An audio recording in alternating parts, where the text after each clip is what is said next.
This episode is brought to you by JT Clothiers.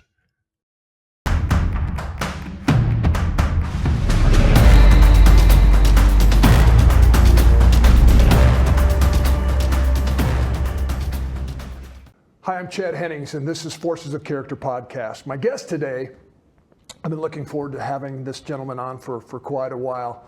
He's a mentor of mine and a gentleman that has risen the ranks from West Point graduate, now vice chairman at Hillwood Management.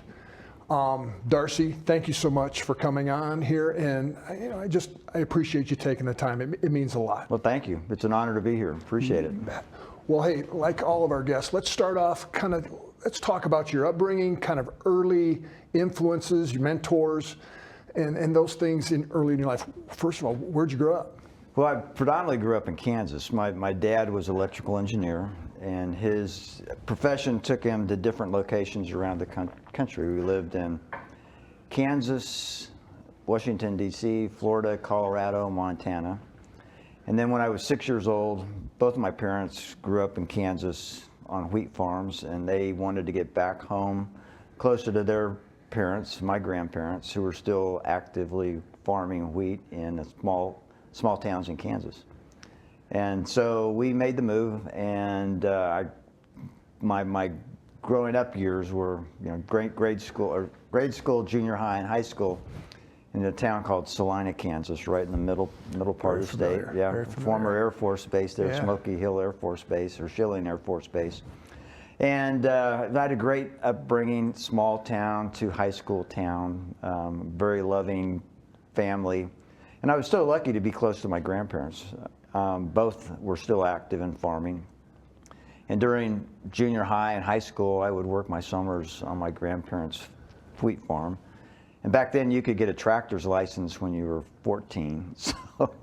So I was on the tractor during the summers, and I learned the meaning of hard work, getting up early in the morning and milking cows with my grandfather, and driving tractors and stacking hay. And it was a great experience. And small high school that I went to, and so I had a lot of opportunities in athletics and leadership, and did Boy Scouts with my father, who was my scout master. Had two younger brothers, and it was really an idyllic upbringing. All-American. Yeah, very much so, absolutely. Upbringing. I can't tell you how many individuals have been on that grew up in that I'll call it the Midwestern work ethic, growing up on a farm or had grandparents that worked the farm, and the impact that had on them. That's great. So in high school, what ultimately prompted your interest in wanting to go to West Point? Well, it's an interesting story. My parents didn't have the financial means to support me going to college, so I was on my own. So started looking at scholarships and discovered the ROTC scholarship, full ride 4-year scholarship. And so I started applying to different schools through that program, when one of my good friends started to apply to the Naval Academy. And that opened my eyes to, gosh, I didn't think about doing that. And so I applied to the Air Force Academy. This is a little known fact, and I've tried to keep this secret, but since we're talking today, I guess it's just coming out. And so, funny story, I knew of the Air Force Academy because we lived in Colorado, and when I was in second grade as a Cub Scout, we went to an Air Force Academy football game. It was Boy Scout, Cub Scout Day, and if you wore your uniform, you could get into the game free. So I'll never forget, we were driving to the academy. We were getting close to the stadium. One of my friend's fathers I was riding with him, and as we drove by this parking lot, every car in the parking lot seemed to be a Corvette. And I said, Mr. Johnson, why are there so many Corvettes here? And he told me, if you go to the Air Force Academy and graduate, you get a Corvette. So that put the Air Force Academy on my radar screen at a very young age. So my high school counselor gave me some very good advice. He said, if you're going to apply to one academy, apply to all three. Each one is going to provide a great opportunity. And so I did, and did not get an offer to the Navy, did not get an offer to Air Force. In fact, I had a postcard that I had to return by April 20th, postmark April 20th, to accept my appointment at West Point. And I waited until the mail came in on that day, hoping I would get an appointment at the Air Force. I didn't. I drove to the post office. I gave the post office clerk this card. I said, "Ma'am, I need to see you postmark this postcard today." She did, and I put it in the mail. And looking back, it was the right decision for me. I would not have been able to fly because of my eyesight. And when I got to West Point, I just realized, you know, the good Lord was looking out for me, because He put me into the academy that was the best fit for me and my, you know, my leadership skills. That's awesome. You know, I laugh. One of the things regarding your story about the Corvettes, and every cadet gets issued a Corvette. Yeah, that's true, isn't it? Yeah, it is true. But one of the things I told, it was at an Army Air Force game when we had it at Globe Life Field for the Commanders Classic. Right. I was one of the former alumni that were on the field, and I had the opportunity to talk to some of the West Point cadets that were going to march on. And I said, "You guys ever seen an Air Force Academy class ring?" I had my Super Bowl ring on at the time. And I said, "You know, here, this is a cadet ring." And they saw, you know, then they saw world champions, whatever. And they go, "Oh, man." But this is what we get at the Air Force, you know. We get the 9-hole golf courses, Super Bowl rings, and Corvettes. Yeah. That's our thing. But, okay, you're at West Point. Growing up on a farm, you know, and having the experience, small town work ethic that you did, I mean, was your first year challenging as a cadet? It was definitely challenging. So this was 1974, and it was a different culture, different mentality of developing cadets at West Point. It was pretty negative. It was just due to Vietnam. This was right after Vietnam. Actually, Vietnam was still going on. One more year, yeah. Vietnam officially ended the summer of my freshman year. Yeah. So things that we weren't being hazed, but we were being deprived food. And you know, that first 2 months of cadet basic training, we had to eat our meals at attention. We had to eat our cereal, one Cheerio at a time, and by the end of the meal, none of us had a decent amount of meal, protein, and so forth. And so we had classmates who were losing a lot of weight. It's a very negative style of leadership, you know, really trying to wash people out rather than help people through a difficult time and provide mentoring and coaching. It was just the opposite. And gosh, I think out of a class of, we started 1,200. I think we lost probably 200 that first summer. So it was tough in that respect, tough mentally, tough physically. But I'll say this: once I got there, I told myself I am absolutely going to finish. You know, I never ever really questioned would I finish, could I finish. It was just, I'm going to do it. I'm going to get this. I'm going to graduate. Where'd that mindset come from? Did that come from within, or did that something that your grandparents, your parents, you know, growing up in Salina, instill in you? I'd say some of that, and then the other was just pride of being there. And if I left, I was going to let my family down. I was going to let myself down. I just wasn't going to let that happen. So I'm always curious as to, you know, where that internal motivation comes from, and it's, you know, that aspect. I appreciate that pride. So early on, I mean, who'd you gravitate to that became mentors for you at West Point? Can you discuss that? Sure. Probably the one that sticks out the most for me was Major Dave Arthur, and he was my company tactical officer.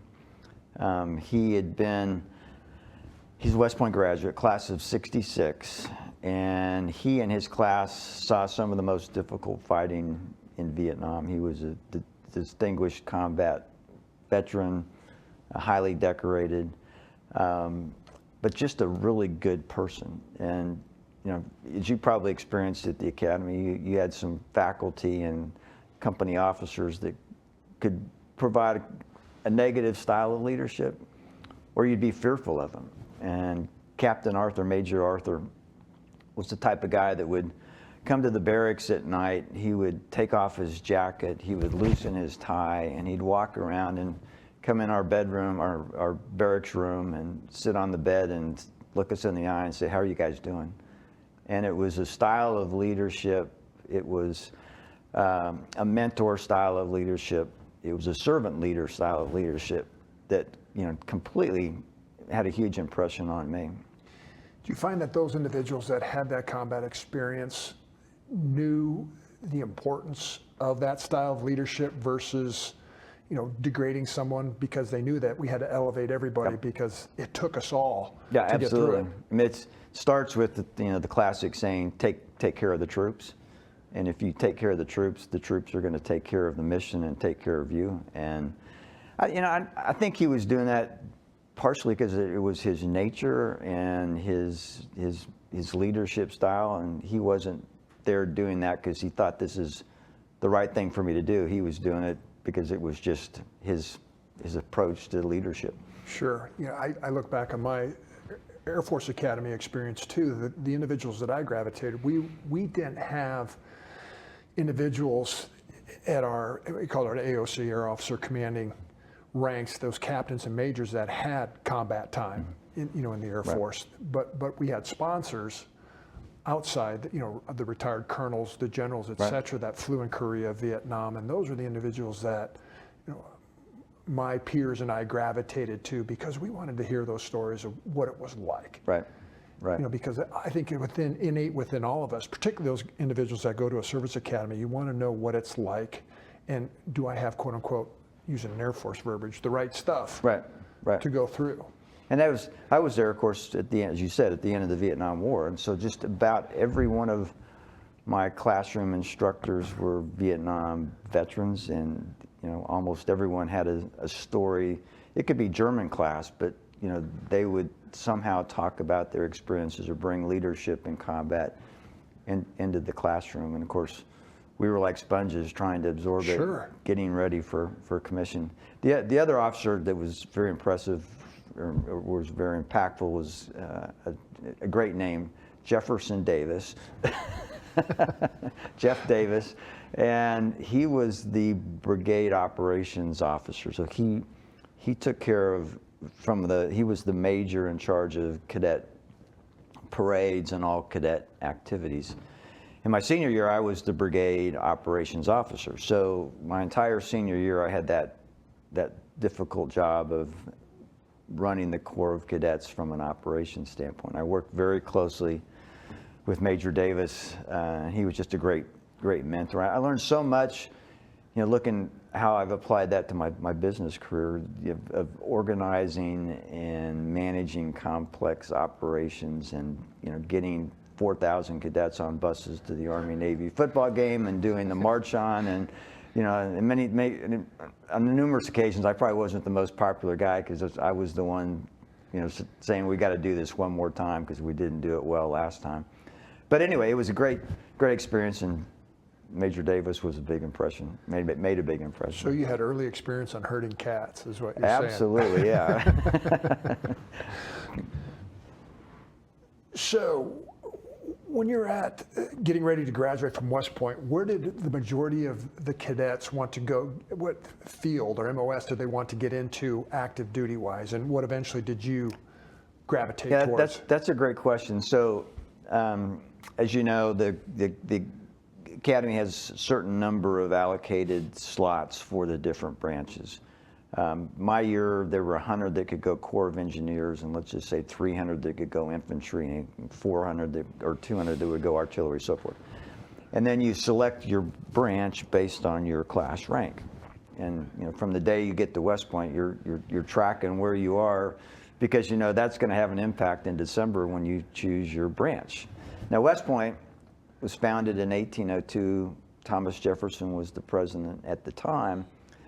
And part of his reason of creating West Point was our country did not have an engineering college. And so West Point was our country's first engineering institution. And so it has a heritage of graduating engineers, and the core curriculum is very engineering focused. And as a result, the Corps of Engineers, the branch of the Corps of Engineers, when I was there, was the most sought after branch. Really? And I did not know that. yeah, You know, one of the things, just kind of sidebar here, you talk, and be curious to hear your thoughts on this, that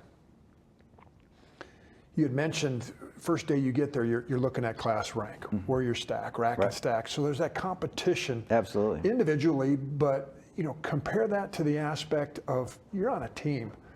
It's not the individual that rises, it's the team that rises. Right. So from a cultural standpoint, what did you learn in that aspect, how to compete within the confines of the team to, you know, lift others up, but yet I'm going to compete against you? Right, right. That's a good question. Also, from the first day you get there, we heard the saying and we embraced the saying, cooperate and graduate.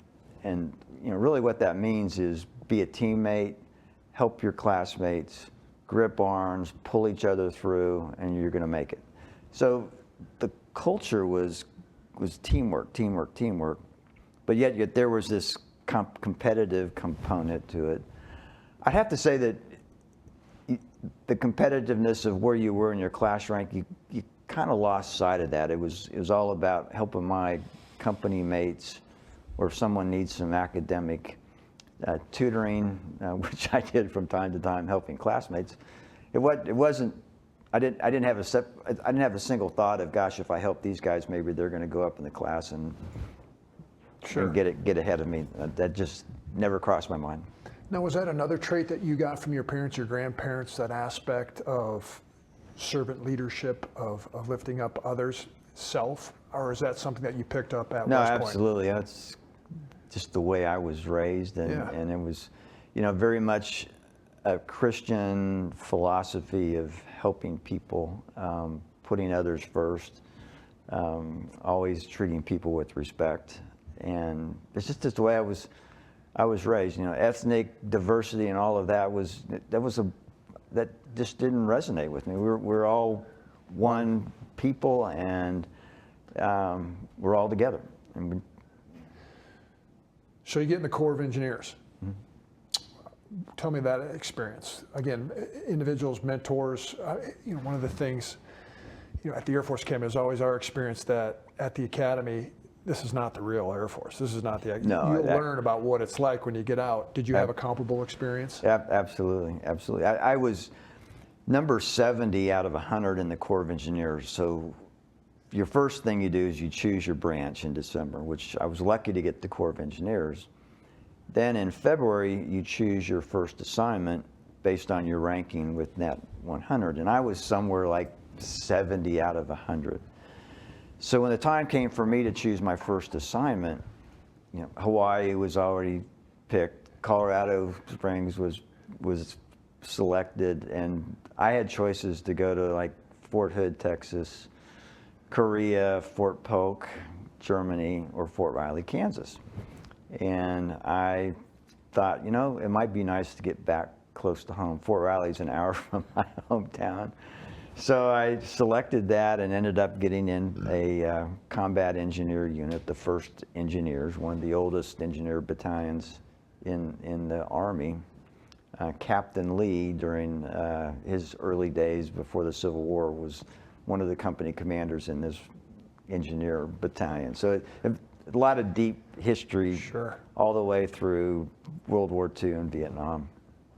And I started as of course, 2nd lieutenant, platoon leader, had a platoon of about 30 soldiers, and we were significantly under strength. This was one of the challenges of the Army. This was Jimmy Carter era, and I was short sergeants, I was short soldiers, and when I reported my first day and met my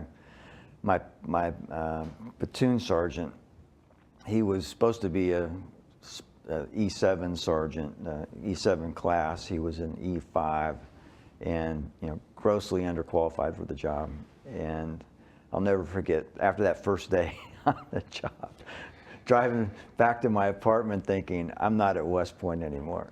Yeah, this is where, you know, that's curious regarding another leadership trait is how do you lead when you don't have the tools and the resources or the personnel, right, to accomplish the mission. So how were you able to overcome that? Well, Or were you able to overcome that? but it's really interesting. I arrived in December of 1978, and our entire 1st Infantry Division deployed to Germany on a 1-month exercise. I had not had the opportunity to do any training with my platoon, and 3 weeks after I assumed command of the platoon, we were deploying to Germany. And so it was really challenging leadership experience for me. So back to your question, it's figuring out who can you trust, who are your leaders, who are the teammates, or who are your subordinates that you can really rely upon, and then start operating in a way that you can leverage those capabilities to the best that I could. So you entered during the Carter years. How many years did you end up going active? Five years active duty. 5 years active? Right. In 1980, President Reagan was elected. Right. And it was an unbelievable change of resources and capabilities within the Army, both from an equipment standpoint, from a recruiting standpoint, from a personnel standpoint. When I first came into our unit in 1978, almost none of my soldiers were high school graduates. But by the time I left in 1983 as a captain and a company commander, almost every soldier that came in was a high school graduate. I mean, it was that radical of a change of quality as soldier. And I got to give President Reagan a lot of that credit. Sure. You know, and I think people, as a nation, we kind of were hung over from that Vietnam experience. Yep. And pride in serving our nation came in. And again, thank God for the Gipper, right? So you did your active duty 5 years. What have ultimately brought you to EDS? So this is a little bit working for Ross Perot. This is a little bit of a long story. So when I was a plebe at West Point, our Army-Navy football game that year, the night before the team left on the buses to go to Philadelphia, we had a brigade spirit rally. And it was after taps, and this was the first time as plebes we were allowed to wear whatever we wanted to wear outside of our rooms, and we were allowed to not have to walk at attention, and we were, encouraged to go have fun, which is a word that was not normally in the vocabulary. Go have fun and cheer on the Army football team. So we went out to the parade field, and there was an 18-wheel trailer with generators and floodlights and a PA system, and our cheerleaders. By the way, at that time, West Point was an all-male institution, so our cheerleaders were called rabble-rousers, and so they were on the trailer leading us in cheers. And the head rabble-rouser said, "Well, we have a special guest that's here who's flown all the way from Texas, and he's here to make a bet. This gentleman is a self-made millionaire in the computer industry. He's a patriot. He's been a supporter of the military for years and years. And he's a Naval Academy graduate. Let me introduce Ross Perot." And so we all started booing, and Ross, I'd never heard of this guy before. Sure. So he gets on the trailer, and he's got a big cowboy hat on, playing up the Texas image. And he said, I'm here because I've been challenged to a bet. Now, here's the bet that I've been challenged to, that if Army beats Navy, I'll buy every cadet in the Corps of Cadets a Navy bathrobe. And that was kind of the traditional betting item, probably the same thing at the Air Force Academy, these beautiful wool bathrobes.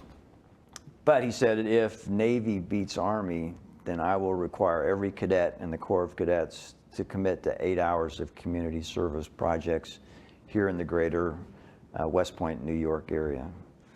And then he said, "Are you boys man enough to take me on?" And we're like, "Yes." And so the rally ends, and we go back to the barracks. So as we're going back to the barracks, all of the Beat Navy posters had been taken down and replaced with Beat Army posters. And we realized we'd been completely had by this guy, Ross Perot, because he brought in a couple van loads of midshipmen from the Naval Academy that clandestinely came in and were raiders into our sacred barracks area. And then about that time, the Navy, or the bells in the chapel started playing the Navy fight song. And so then, a few hundred cadets are storming up to the chapel trying to figure out what the heck is going on. And all this was orchestrated by Ross Perot. Brilliance. Brilliant, it was. And anyway, so the cadet rumors after the Army-Navy game was that Ross Perot was so impressed with the head cheerleader that organized all this bet that he told them, if you ever get out of the Army, and I'm not encouraging you to leave the Army, but if you're going to leave the Army, come to Dallas and talk to me. I want to talk to you about a job.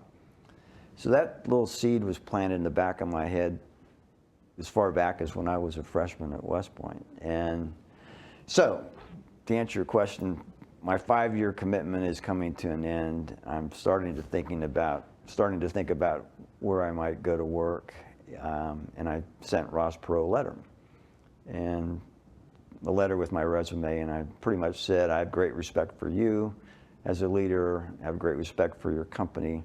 How do I go to work for you?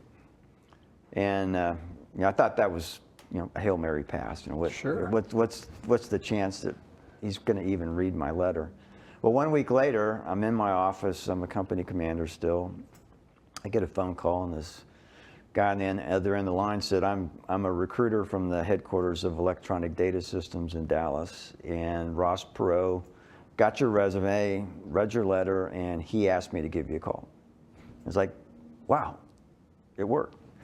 And a few months later, after a number of interviews, I got hired to be a recruiter.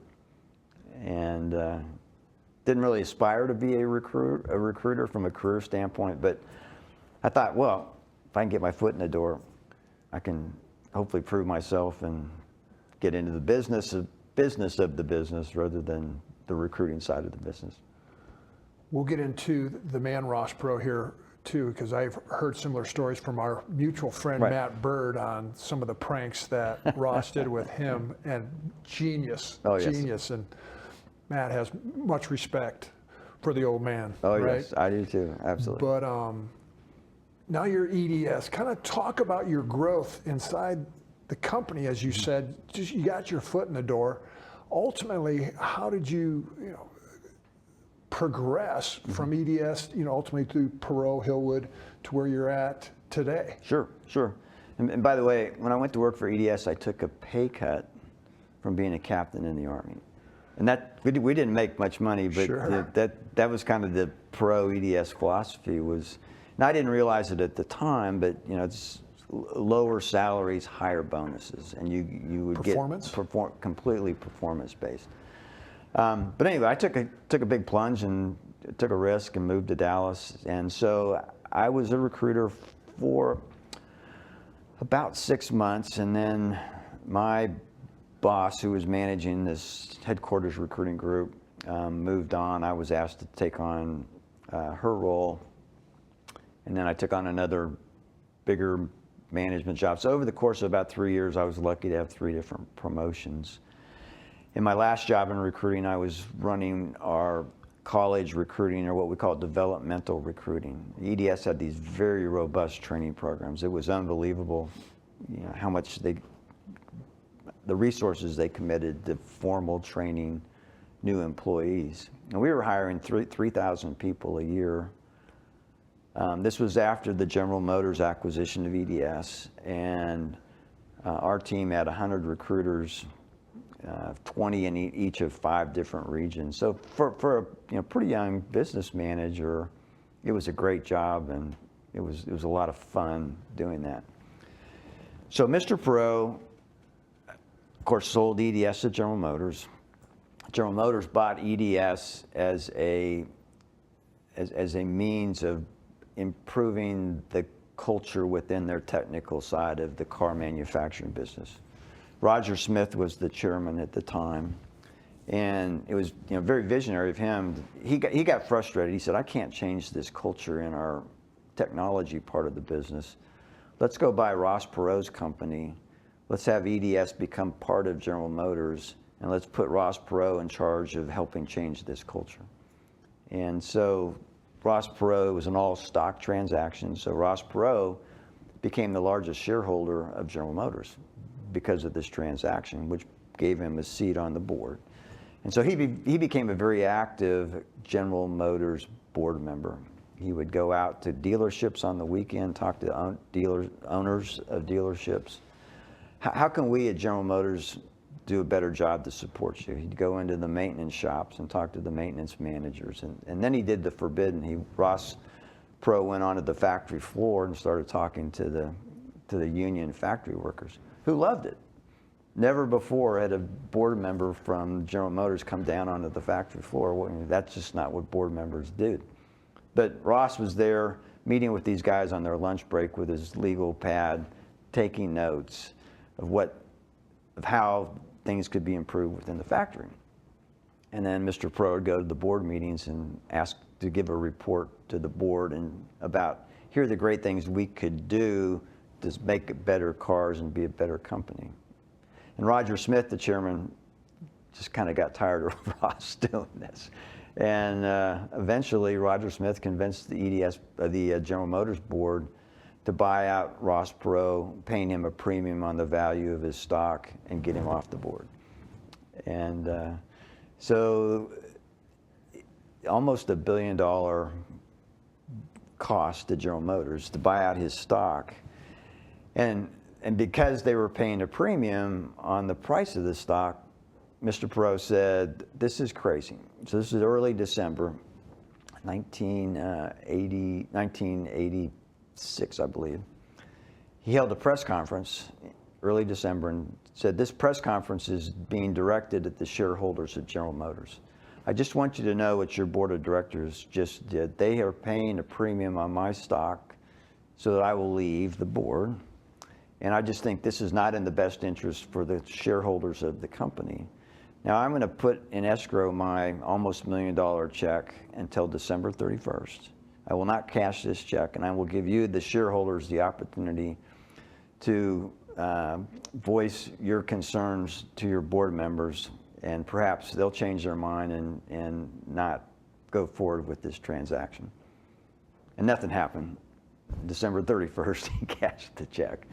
And then was, at that point, on his way. Mr. Perot was then on a path that he had to leave EDS and go set up a new office. For over 50 years, JT Clothiers has been a respected family-owned clothing store for men and ladies in Denton, Texas. Whether you're looking for the perfect suit, an elegant top, or unique accessories, JT's offers a personalized shopping experience. The staff not only remembers your name, but also takes the time to understand your style, ensuring you always walk out with something you love.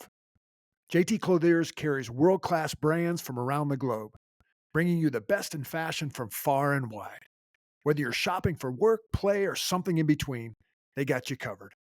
Conveniently located on the corner of Oak and Elm in historic downtown Denton, JT Clothiers is a must-visit destination. Stop by, support local, and let them know you came from Forces of Character podcast to receive 10% off your first purchase. Head over to JT Clothiers today, where timeless style meets personalized service. And go ahead, I'm sorry. No, I the first time I've heard this story, and I'm blown away by his sense of integrity, transparency, going to the public, understanding the issues. How often, and again, that's probably Service Academy leadership. The example you gave of Captain Major Arthur going down to the troops, taking care of the troops, understanding what the needs are, getting off the high castle and coming down to the troops. I mean, leadership 101. Isn't that amazing? Right. That's awesome. And Ross Perot Sr. had a saying which we did in the Army. If you went out on a training exercises and you had a mess hall out there in the field in the woods, the soldiers always ate first. The troops eat first. And the reason you do that is if you run out of food, then the officers don't eat. And that was his philosophy in business. He used it in terms of compensation. Feed the troops first, which meant the troops get the bonuses first, and we take care of them. And if there's money left over to pay the leaders and the executives, then fine, we'll do that. And that's a pretty classic But it's graphic. also, I think it's a great testament of human behavior that when individuals have that carrot, the opportunity bonus that based on my own merit and effort, I'm going to exceed, go above and beyond. And if everybody has that mentality, they're churning out, and that's just making the company that much better. Absolutely. I mean, he's given the carrot in the right manner. Absolutely. And it's not cracking the whip, Right. it's the enticement. I mean, that's awesome. And on the other side too, and not to be negative per se, but the standard was very high. The standard's very high where I work today still. And you know, if you're not achieving the standard and you're not capable of it, then you probably don't need to be on the team. And you know, that person gets treated fairly. They have an opportunity to prove themselves. But if it's not working, you know, mediocrity is not Right. acceptable. You're not doing them a favor by allowing them to continue. Right, and you're hurting the team. Before we get into kind of more of the cultural aspects of training at what you're currently doing with Perot or with Hillwood, I want to hear the stories of how you came involved with Ross's run for president back in '92. That's a great story. So to set the stage a little bit, Ross would go on the Larry King live show at least once a year. And for those who may not remember, Larry King Live had this format. It was a desk, and it was Larry King, and his guest was on the other side of the desk. And Larry King would interview, I think it was a once a week program, would interview business people, Hollywood stars, professional athletes, big name folks, you know, that people watching on TV would almost always know or have some background information on who Larry King was interviewing. So Ross Perot would come on every year, and they would talk about business, they'd talk about government, they'd talk about issues of the day. So in March of 1992, there was a group, actually in December of 1991, a retirement community in Florida who did a petition drive amongst their small retirement community to draft Ross Perot to be president.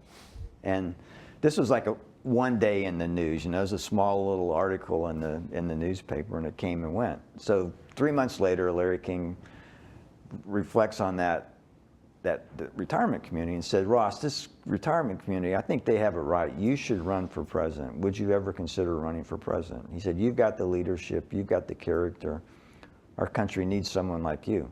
And by the way, at this point, it was Bill Clinton and George Herbert Bush, the current president, that were the Republican Democrat candidates. That pretty much already been decided.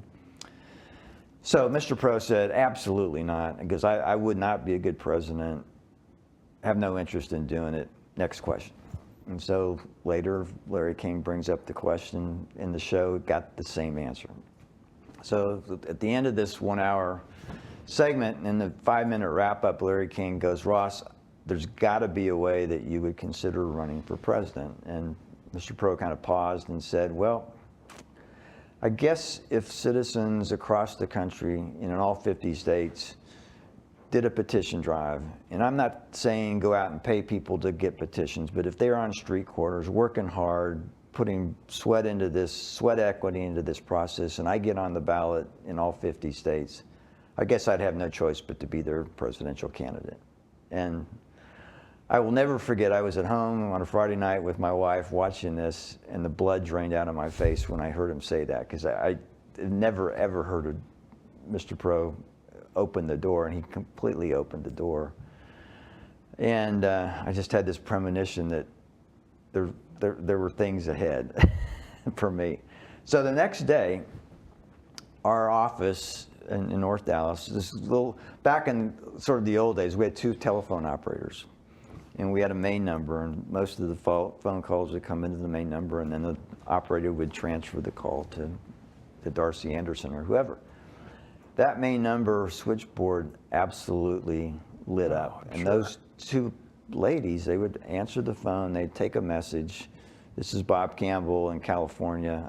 I've been designated the California Petition Drive Chairman. Please call me, tell me what I need to do.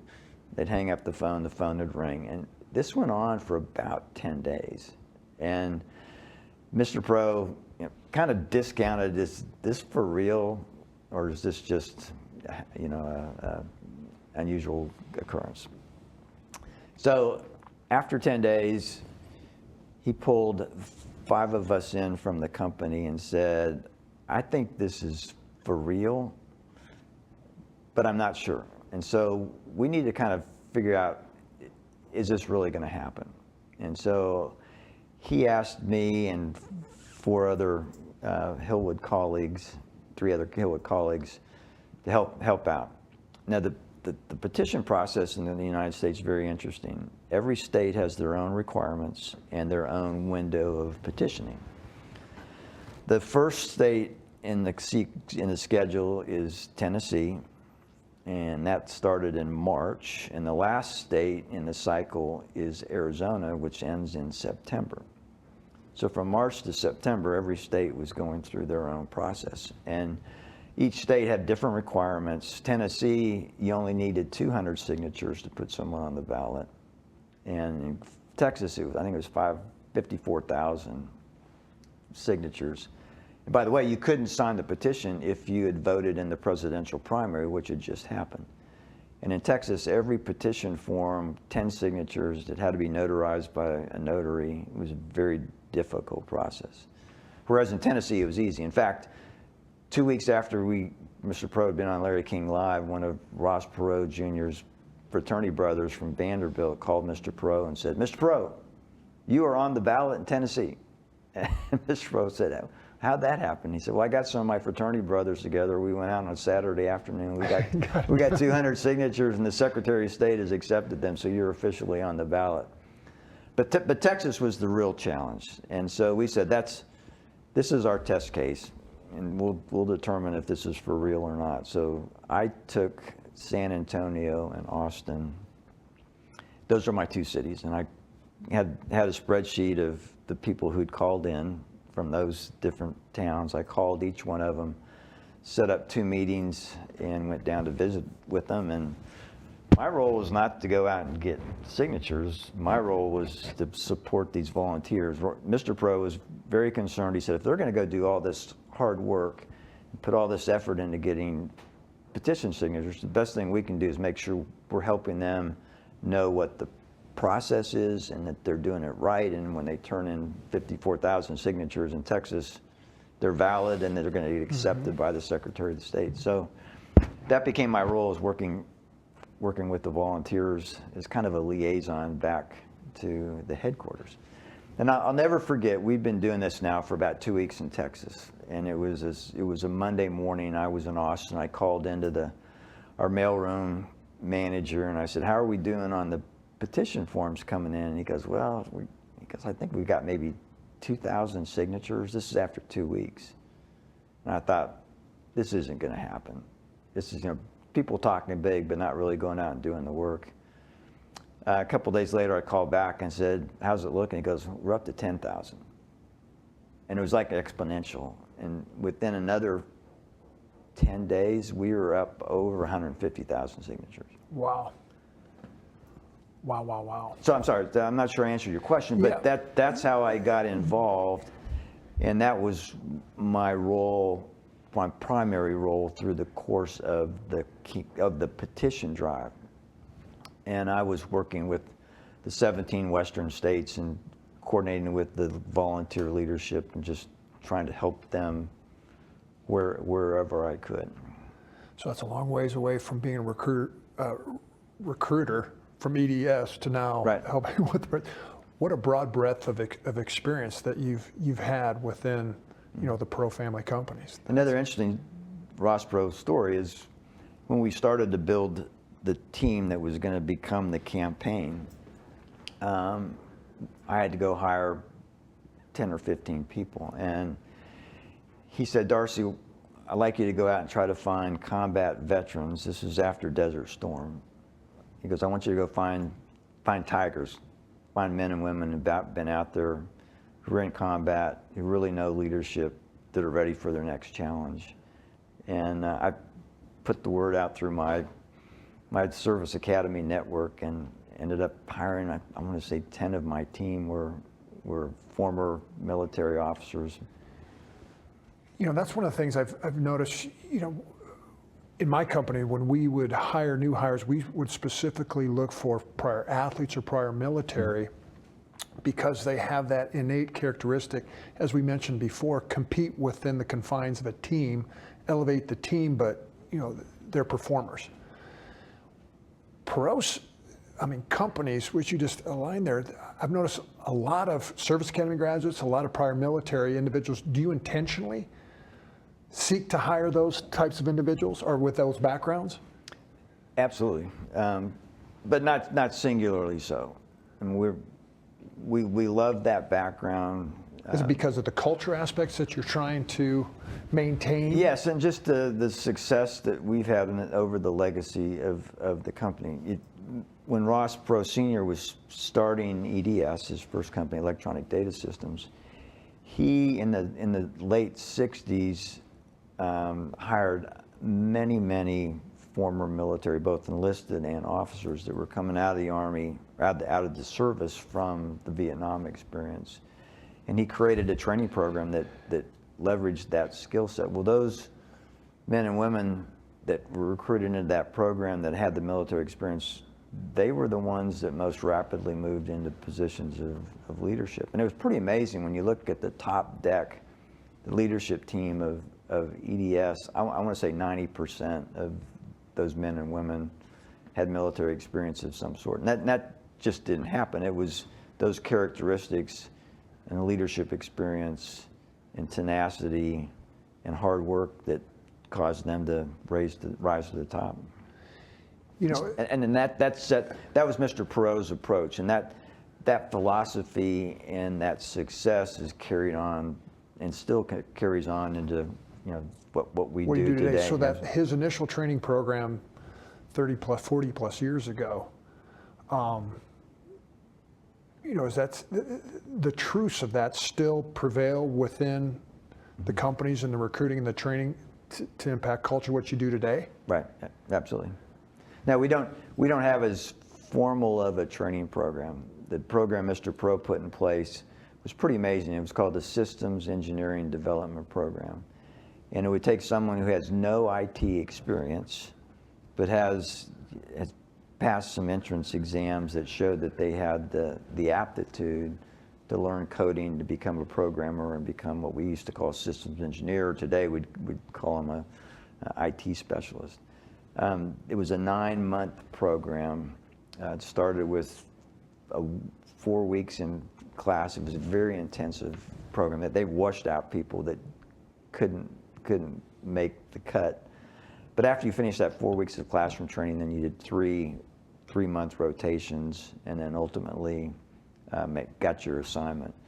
And by the way, when you're hired into EDS and went into this program, you didn't know where your first assignment was going to be. You were blindly taking a job, not knowing at the end of 9 months, was I going to San Diego or was I going to Des Moines, Iowa? Wow, that's committed individuals. Very, very formal. But we don't have that kind of formal training today.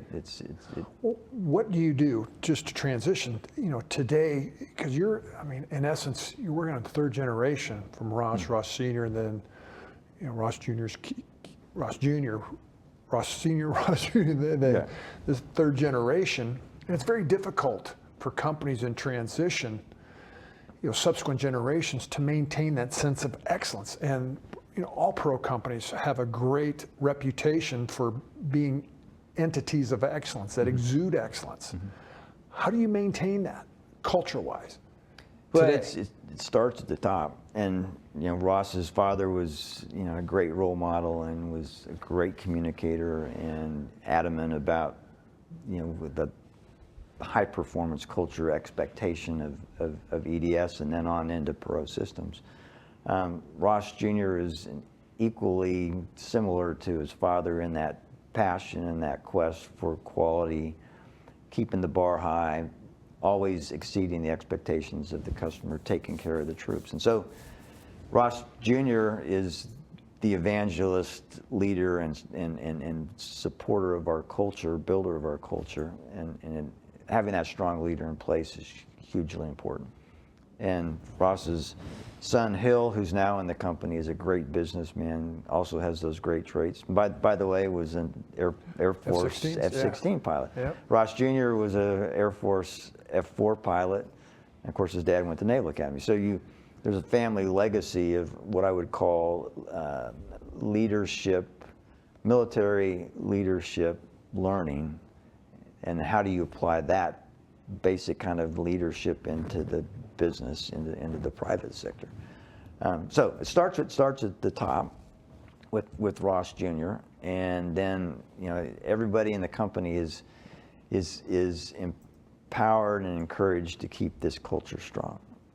I describe our culture as a high performance culture, and you can't train people to fit a culture or be able to perform in certain cultures. You sort of either fit or you don't. And our high performance culture is driven by the fact that the Pro family, our company, our leadership, we essentially have one standard, and that's be the best or be one of the best at whatever it is we do. And so back to your question, it starts with Ross, it's reinforced by our leadership team, but then absolutely the next most important thing is hiring the right people that fit that culture. And that's probably the most difficult, slow to hire, quick to fire aspect. Exactly. And another thing that I've observed from the outside, that there's a strong culture obviously started by Ross Sr. in the fact that sense of service to community. A lot of people don't realize all the things that Ross did for members of the military, helping out with this, with certain things, whether that be financial, whether that, whatever, medical aid, assistance. And I know, conversations that I've had and experience I've had with our friend Matt Bird or Todd Platt, it's always, what can I do for you? How can I serve you? That's another testament to your company, that it's more than just the dollars, it's impacting community for the greater good. Absolutely. That goes back to being a servant leader. And also, it goes back to Mr. Perot's roots when he grew up in Texarkana, Texas, during the Depression. He tells this story about how his mother would always have some leftover food that she would put on the back porch. And back then, during the Depression, very difficult times. Sure. It was not uncommon that their term was hobos, homeless people that are, down on their luck. Ross's mother his mother would put food on the back porch, and every day someone would show up on her back porch, and she just wondered one day, remarked to one of the people that stopped by to get the food, is, how do people come here? Why do so many people come to my house and not my neighbor's houses? And he said, ma'am, you don't know this, but we've scratched an X on the curb in front of your house. And that's an international symbol for us who are out of luck, that this lady and this family will help you. And so Ross, as a young boy, watched his mother and watched his parents take care of people, and it just was ingrained in him. Growing up, that's just what you do. It's being a good Samaritan and being a good citizen. And then ingrained probably in his experience at the Naval Academy, take care of the troops, Absolutely. Active duty, and then through EDS. Right. Change gears or here, transition a little bit here. All the Perot companies, whether it be out at Alliance, your oil and gas interests, your real estate interests, I mean, the impact that Alliance has had from its industrial aspect on, even the residential communities that we have done have had huge economic impact in North Texas. But times do change. It's always there. And where do you kind of see the future of Perot companies, where that might be, and from a technology, from an aviation standpoint too? Yeah, first of all, I think we'll keep doing what we're doing today. Yeah. The base foundation of industrial, cargo, logistics, aviation, and to some degree technology. But I think the future is going to continue to revolve around technology. So data centers, AI, applying that to robotics, how are robotics going to impact the logistics world, autonomous trucking, autonomous vehicles, autonomous aviation. We'll continue to be supportive and try to be leading edge with those different technologies. We have the big Santa Fe intermodal facility, so we have containers that are coming off of ships in California, put on Burlington Northern, Santa Fe rail cars, brought to the intermodal facility. They're offloaded by crane, they're put on a truck, and then the truck delivers the cargo, in Texas and throughout the Midwest. But we're moving towards the technological capability that those cargo containers are going to come off by robotic cranes.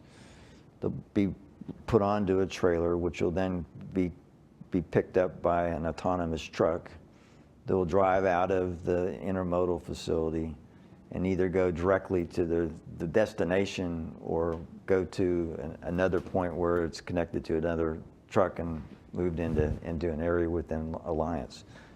No human intervention, no human connectivity to that whole process. And we're very close to that happening today.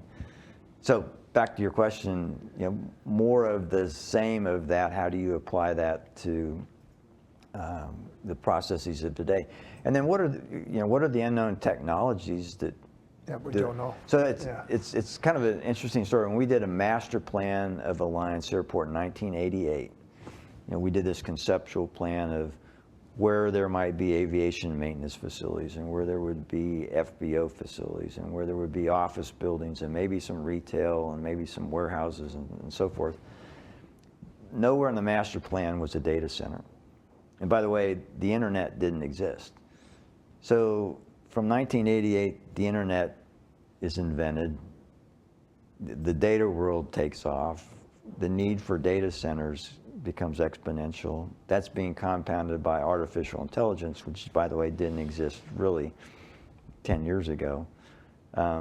What's the next technology that's out there that's going to impact our business? So we need to be entrepreneurs and always looking at being plugged into what's the latest, not only from a technology standpoint, but from a business process standpoint and from a real estate development standpoint, to be ready for whatever the future unknown is. But that's, flexibility to key to air power. But the one concept, or the thing that we're talking about, the foundational aspects that has laid a great groundwork for you personally, as well as, the Perot family of companies, is that character and culture. Mm-hmm. That is the one constant throughout, and it matters not what technology does. I think you maintain who you are, know who you are as a company, individuals, that you can then, the sky's the limit. Absolutely. But you're doing it with character and integrity. And that's, Darcy, how we can close on this one.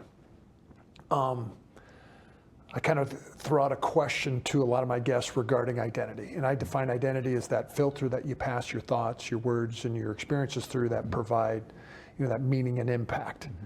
Mm-hmm. So from an identity standpoint, who's Darcy Anderson?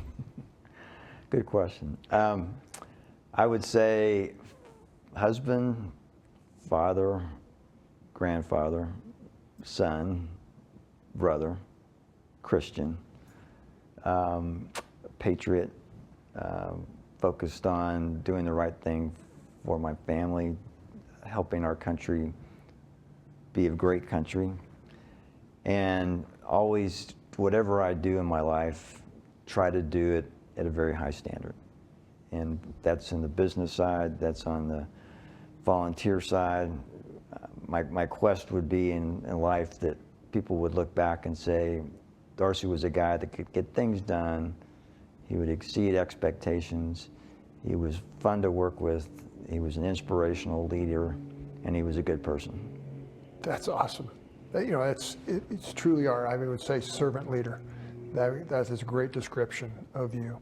Thank you. And I'd like to give you an opportunity to tell, a young person coming out of college now, that those intangible things that, based on your experience, how to succeed. What is, kind of that success, but what words of encouragement would you give them, based on your experience of stepping out, just trying to Sure. pursue excellence. Sure.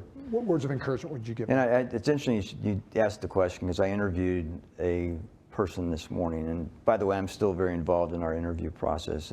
I try to interview all of our potential candidates I'm the last I'm the last interview in the process.